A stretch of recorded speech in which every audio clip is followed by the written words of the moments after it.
राधे राधे जी। आप सभी का स्वागत है आपके अपने चैनल दीप्ति द ब्लॉगर के चैनल पे।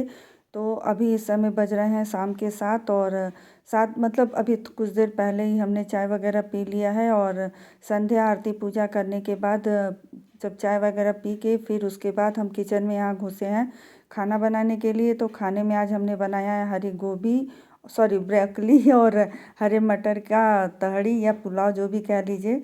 तो उसी की रेसिपी मैं आप लोगों के साथ शेयर कर रही हूँ। तो इस तरीके से जैसे आज हमने बनाया है, इसमें हमने कुछ और नहीं डाला है। और यहाँ पे हम गोभी और पनीर को पहले ही अच्छे से फ्राई कर लिए थे। तो सारी चीज़ों को फ्राई करने के बाद फिर एक एक चीज़ हमने मिला करके फिर से फ्राई किया था। तो यहाँ एक ब्रिसल लग चुका है। तो जब तक खाना मेरा ठंडा हो रहा है यानी कुकर ठंडा हो रहा है, तब तक मैं इन सारे बर्तनों को गर्म पानी से भिगो देती हूँ। और यहाँ हमने तहड़ी में या पुलाव में जो भी कह लीजिए आप लोग, इसमें हमने लहसुन प्याज नहीं यूज किया है। नो ओनियन नो गार्लिक, सादा बना है ये सात्विक तरीके से, क्योंकि इसे ही मैं भोग लगाती हूँ ठाकुर जी को, अपने लड्डू गोपाल जी को। तो भोग लगाने के बाद ही हम सभी भोजन करते हैं। साथ में सभी ने भोजन कर लिया है। तो अब खाना खाने के बाद अब मेरा थोड़ा सा काम और बाकी रह गया था। कल थोड़ी सी हरी सब्जियां हमने मंगवाई थी। तो 31 को इतने अच्छे से हम सभी ने सेलिब्रेट किया। घूमना फिरना इतना ज़्यादा हो गया कि मुझे थोड़ी सी सर्दी लग गई थी, यानी सच कहूँ तो ठंडी लग रही थी। और 2 दिन से फीवर कंटिन्यू आ रहा है, दवाइयाँ खा रही हूँ और थोड़ा आराम हो रहा है। तो इस समय भी थोड़ा रिलीफ मिला था, तो बस उठ करके चले आए थे यहाँ पे। क्योंकि कल जब सब्जियां आई थी तो मुझ में इतनी हिम्मत नहीं थी कि मैं उठा करके सब्जियों को रखूं। तो खुद से ही जितना बन पड़ा मैंने बस ऐसे ही फ्रिज में डाल दिया था। और आप समझ ही सकते होंगे कि अगर फ्रिज में भर दिया जाए एकदम कचरे की तरह सामान या सब्जियों को, कुछ भी कह लीजिए, तो फिर वो काम करना बहुत मुश्किल हो जाता है। और 10 मिनट के काम में घंटों लग जाते हैं। तो अगर सारी चीज़ों को अच्छे से अरेंज करके रख दिया जाता है, क्योंकि हमें ये पता होता है कि अगले दिन हमें क्या क्या बनाना है और किन चीज़ों की हमें ज़रूरत पड़ेगी। और ऐसे सारी चीज़ों को मैनेज करके रख दो तो थोड़ा खर्च करना भी आसान हो जाता है। नहीं तो फ्रिज में पड़ी हुई कुछ सब्जियां अंदर पीछे ही पीछे ख़राब होने लगती हैं। तो और वैसे भी इस सर्दी में दिन का समय इतना छोटा हो गया है कि जब तक हम लोग काम फिनिश करते हैं तब तक दिन ख़त्म हो जाता है पूरा, और काम नहीं हो पाता है। तो अभी आपने देखा कि फ्रिज एकदम फैला हुआ था, बिखरा पड़ा था। तो अब यहाँ पे थोड़ा सा हल्का सा हम फ्रिज सूखे कपड़े से ही झाड़ देंगे, क्योंकि फ्रिज गंदा नहीं है। और असल में जब पैकेट में सामान आता है और वैसे ही रख दो फ्रिज में, तो होता क्या है ना कि थोड़ा सा धूल गर्दा बैठने लगता है या मिट्टी मिट्टी हो जाता है। और वैसे भी इस समय हरी सब्जियों वगैरह में मिट्टी वगैरह बहुत आता है। तो ऊपर के ब्लॉक में मैं रखती हूँ पनीर, मलाई और दूध। और उसके मतलब फर्स्ट वाले स्टेप पे मैं रखती हूँ, और उसके बाद ही मैं दूसरे तीसरे में रखती हूँ हरी सब्जियाँ वगैरह, या जो सब्जियाँ वगैरह थोड़ी बहुत बच जाती हैं वो सब। तो उन सारी चीज़ों को ऐसे मैनेज कर दो ना बास्केट में करके, तो बहुत अच्छे से जगह मिल जाता है हमें। तो फ्रिज का काम हमने यहाँ पूरा कर लिया है। अब मेरा बचा है क्लीनिंग का काम, क्योंकि इस समय सर्दी में सबसे बड़ा और सबसे कठिन काम होता है क्लीन काटा काम। और 2 दिन से फीवर की वजह से मैंने कुछ अच्छे से नहीं किया ना। तो होता है ना, जिसको साफ़ सफाई की आदत होती है उसे गंदा बर्दाश्त नहीं होता है।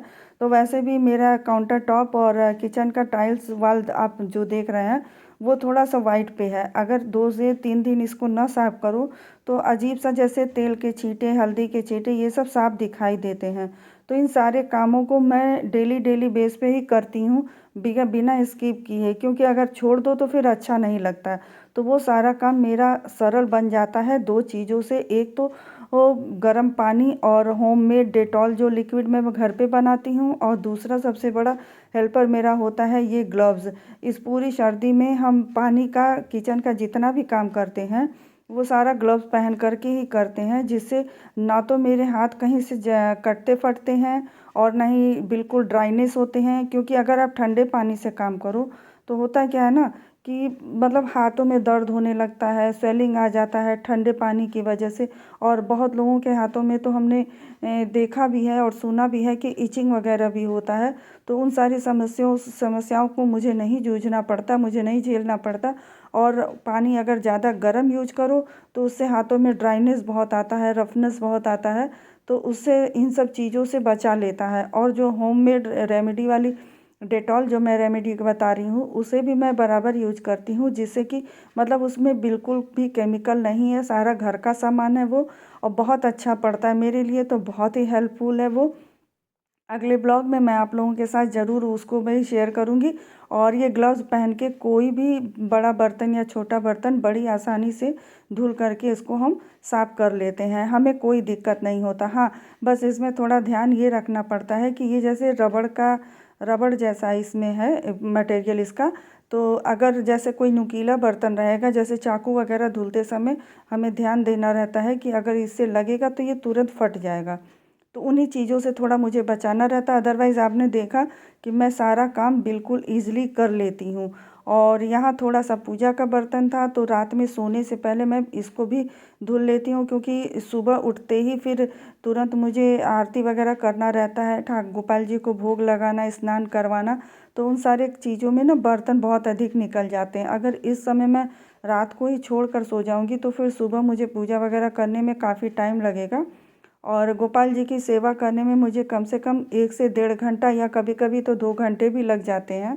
और सर्दियों में तो थोड़ा ज़्यादा टाइम लगता है, गर्मियों में इतना नहीं लगता है। तो इधर पूजा का बर्तन भी धुल करके हम रख देंगे, और रात में ही सूख जाता है, तो सुबह इस्तेमाल करने में, भोग वोग लगाने में तो थोड़ा आसान पड़ता है, तो इसलिए मैं सुबह के लिए इसे नहीं छोड़ती। वैसे सुबह भी कुछ बर्तन मेरे निकल जाते हैं जो मैं ठाकुर जी के पास रखती हूँ। तो इधर इतना सारा काम हो जाएगा मेरा। इतना सारा काम होने के बाद भी मेरे कुछ काम ऐसे रहते हैं जो कि मैं रात को ही हटा कर या मैनेज करके तभी सोती हूँ, जिससे कि मेरा काम सुबह और हल्का रहे।